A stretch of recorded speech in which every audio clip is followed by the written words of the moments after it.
across those who fulfill their 5 daily prayers, not just the obligation, but beyond that they also take their time to fulfill the sunnah and the nafil, which are the voluntary prayers.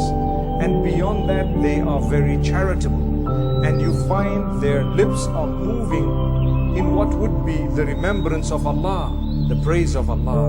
Yet they are evil people. One might think, how is that possible?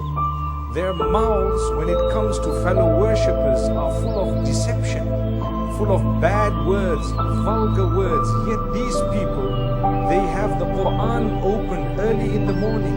They get up at times for Salatul Tahajjud, which is the pre-dawn prayer that is voluntary. And at the same time, you would find them doing many good deeds. They would dress appropriately. They would dress very modestly.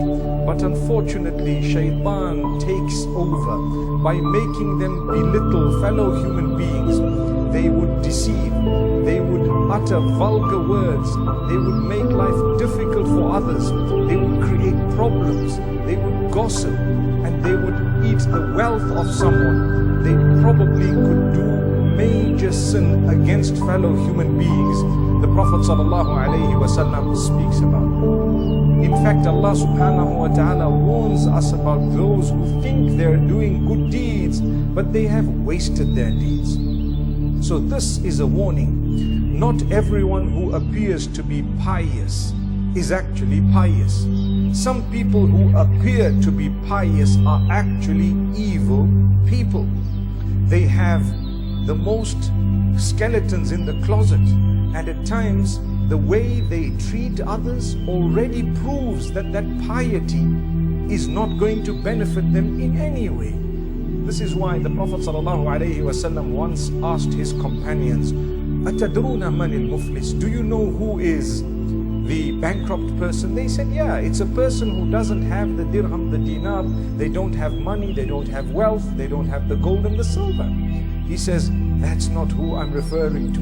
He says, a bankrupt person is he who will come on the day of judgment with a lot of good deeds, a lot of salah, a lot of zakah, the recitation of the Qur'an which they did every day, the beautiful dress which they were dressing with, whatever else it may have been. But when they come on the day of judgment, they have backbitten this one, they have gossiped about that one, they have slandered this one, they have eaten the wealth of this one, they have sworn and abused the other one, they've made life difficult for others, they have actually been terrible, really evil in their relations with fellow creatures of Allah subhanahu wa ta'ala.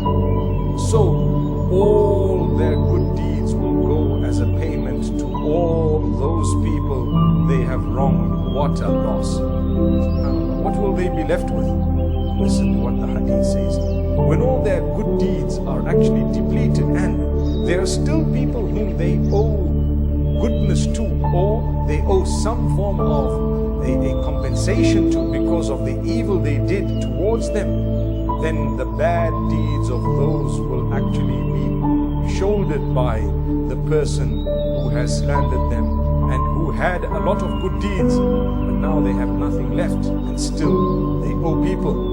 They start carrying the burdens of others. And this is why we say, definitely, Allah subhanahu wa ta'ala speaks about how nobody shall shoulder the burden of another. But you know what? Unless you have taught the person the evil, or unless you have wronged them and need to pay for the wrong that you did by taking their